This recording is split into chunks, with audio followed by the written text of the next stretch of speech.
Dan Trachtenberg has single-handedly resurrected the Predator franchise over the last few years, with Predator Badlands representing his third straight critically successful movie in the franchise.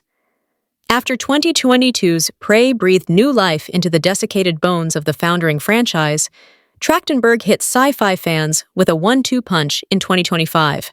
The animated pseudo-anthology Predator, Killer of Killers, and cinematic blockbuster Predator, Badlands were both met with rave reviews by both audiences and critics.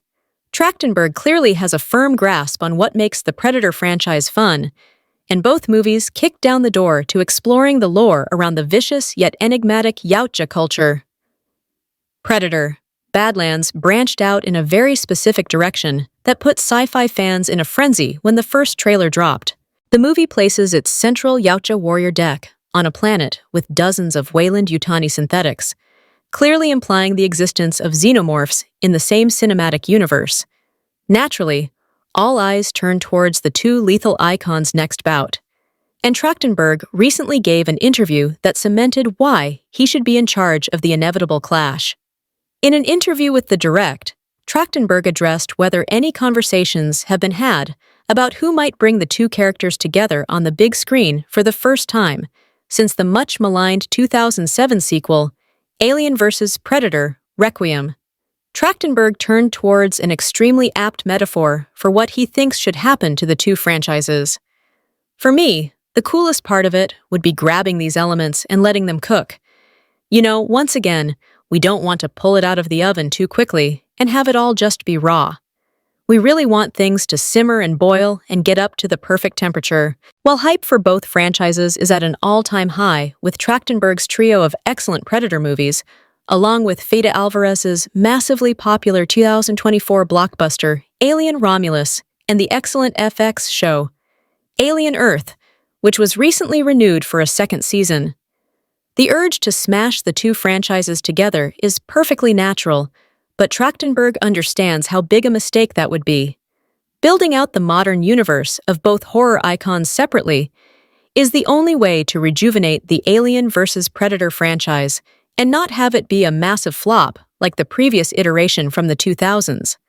While both franchises have taken great strides in reigniting interest in their respective central species, there is still legwork to do there before a mashup becomes truly justified.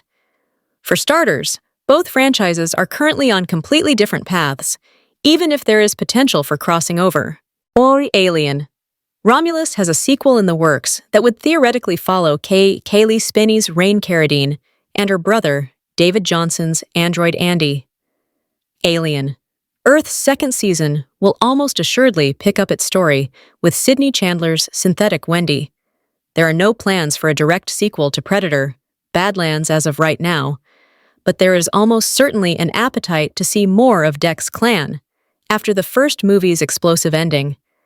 Forcing the two monsters to fight within the next few years would move a ton of really intriguing angles, and stories to the back burner, which would be a mistake given how well everything is going for both franchises. More importantly, there needs to be a justifiable reason to throw the two monsters together. Narratively, it could be as simple as Deck hunting on a planet that has either been infested by xenomorphs or have them both crash on the same planet and duke it out for supremacy. But that puts things on the same path that the first two movies were on, which would be a huge mistake. There needs to be a build to the clash. We know from the Easter egg in Predator, Killer of Killers, and the interior design of other Predator ships in the franchise that xenomorphs are considered high-value trophies to the Yautja. But exploring their history before putting them in the same arena again would build the audience's anticipation and interest in the central conflict, as opposed to just watching a director essentially smash action figures together. The other angle to what Trachtenberg meant by letting the elements cook is the fact that both the Alien and Predator franchises have so much to work with in their own lore. While both species and their histories have been explored in depth in other forms of media, big-budget movies have barely scratched the surface. Alien vs. Predator 3 needs to feel like an aside for both franchises. While Phase 1 of the Marvel Cinematic Universe, built specifically to the Avengers as a major endpoint, Alien vs. Predator shouldn't be the end-all, be-all for either franchise. It's still worth doing because audiences want to see it, and it could make for at least one, if not multiple, really excellent and exciting adventures. But if done properly, it would be used to enhance both the Alien and Predator franchises, sitting on equal footing with them as opposed to a notch above.